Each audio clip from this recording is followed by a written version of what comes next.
एक और अजगर, एक और मृगराय।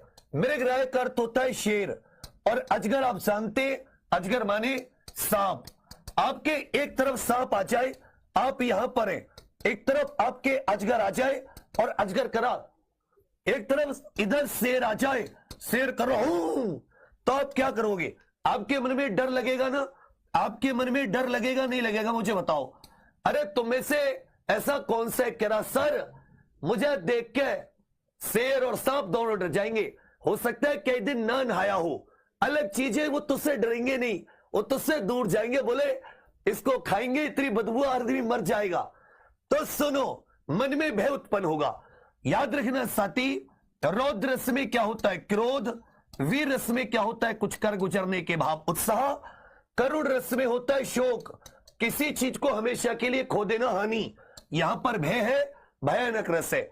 यहां पर भय है, भयानक रस है। प्रश्न संख्या, इनमें से कौन सा शब्द अलंकार नहीं है? अलंकार के मुख्य 2 भेद होते हैं, कुल 3 भेद होते हैं। तो यदि चमत्कार शब्दों के माध्यम से, तो उसे क्या कहेंगे? शब्दालंकार। शब्दालंकार में अनुप्रास आता है प्रमुख तौर पर, यमक श्लेष सब कुछ आते, यमक श्लेष इत्यादि आते, वक्रोक्ति, पुनरुक्ति, प्रकाश इत्यादि। जबकि अर्थालंकार में उपमा, रूपक, उत्प्रेक्षा ये सारे आते हैं। उपमा, रूपक, उत्प्रेक्षा। तो आप देख रहे हो कि रूपक जो है वो अर्थालंकार है, वो शब्दालंकार नहीं है। रूपक कैसा है? सर ये अर्थालंकार है, ये सती शब्दालंकार नहीं है। श्लेष, अनुप्रास और यमक ये तीनों शब्दालंकार है। लेकिन हमसे नहीं है पूछा था, जब 2 व्यंजन एक साथ मिलते हैं तो उन्हें क्या कहा जाता है? अब सभी तय और रे मिले, ये त्रिशूल बन गया। या कै प्लस शय मिले, ये दोनों क्या बन गए? 6 क्षत्रिय। या सती जय प्लस न्याय मिले, ये क्या बन गए? ज्ञ ज्ञानी। या शैल सलजम प्लस रे मिले, ये क्या बन गए? श्रेय श्रमिक। इनको संयुक्त व्यंजन कहा जाता है, नहीं कहा जाता? जब 2 व्यंजन एक साथ मिलते हैं तो उन्हें क्या कहा जाता है? सर संयुक्त व्यंजन कहा जाता है।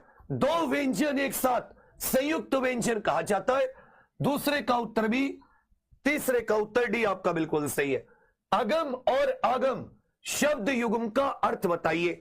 अगम और सती आगम, इसका आप सभी लोग अर्थ बताइए। अगम और आगम का सही अर्थ क्या होगा? अगम और आगम का यहां पर सही अर्थ क्या होगा?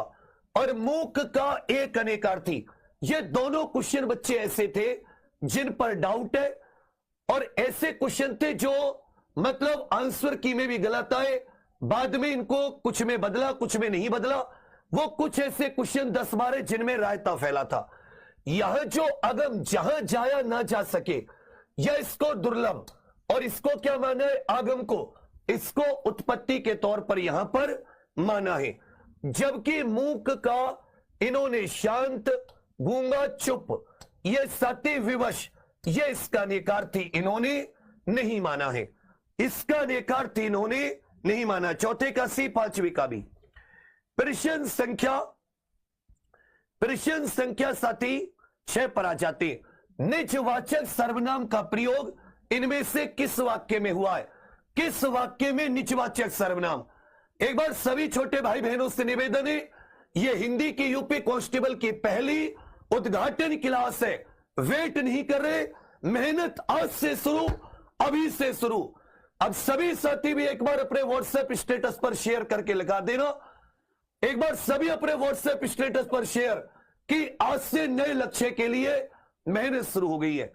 अपनों से क्या छिपाना, स्वयं भले तो जग भला, यह मेरी निजी पुस्तक है। आज अपनापन कहां है? इसमें कहा है कि निजवाचक सर्वनाम का, कि जब व्यक्ति स्वयं भला होता है, आप भला होता है, खुद भला होता है, तो जग भी भला होता है। जहां आप शब्द का प्रयोग निज या स्वयं के लिए हो, वहां पर निजवाचक सर्वनाम है। प्रश्न संख्या 7 और 8, क्या भूलूं क्या याद करूं, यह आत्मकथा श्रृंखला का कौन सा भाग है? भाई क्या भूलूं क्या याद करूं, नीड़ का निर्माण, फिर बसेरे से दूर, 10 द्वार से सोपान तक। तो चौथा हो जाता है 10 द्वार से सोपान तक। 10 द्वार से सोपान तक पहला हो जाता है क्या भूलू क्या याद करूं, दूसरा हो जाता है नीड का निर्माण फिर, दूसरा हो जाता है नीड का निर्माण फिर, नीड का निर्माण फिर, और तीसरा भाग हो जाता है बच्चा बसेरे से दूर। तीसरा भाग क्या हो जाता है, बसेरे से दूर। ये हरिवंश राय बच्चन जी की आत्मकथा थी। पहला भाग था क्या भूलू क्या याद करूं, इसके 4 भाग थे। इस आत्मकथा के कितने भाग थे सर, 4 भाग थे। दूसरा भाग था नीड का निर्माण फिर, तीसरा बसेरे से दूर, और चौथा 10 द्वार से सोपान तक।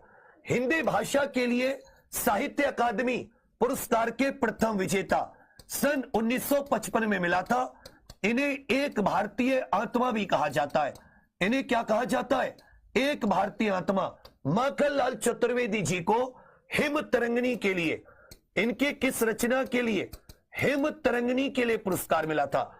तो हिंदी में साहित्य अकादमी प्राप्त करने वाले पहले माखनलाल चतुर्वेदी जी, जिनको एक भारतीय आत्मा कहते हैं, 1955 में मिला था।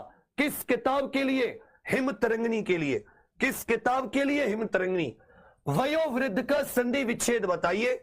2019 का साहित्य अकादमी पुरस्कार निम्नलिखित में से किसको मिला था। 2019 का साहित्य अकादमी अवार्ड।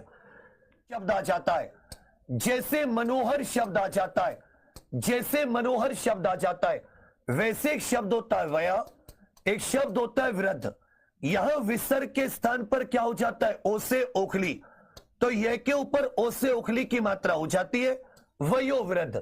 इसमें विसर्ग संधि है। इसमें कौन सी संधि है सर, विसर्ग संधि है। वयोवृद्ध शब्द में कौन सी संधि है, विसर्ग संधि है।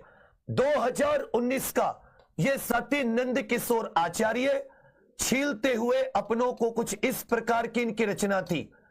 छीलते हुए अपनों को, छीलते हुए अपनों को कुछ करके इनकी सात्विक रचना थी। ये इनकी रचना थी। 9वीं कड़ी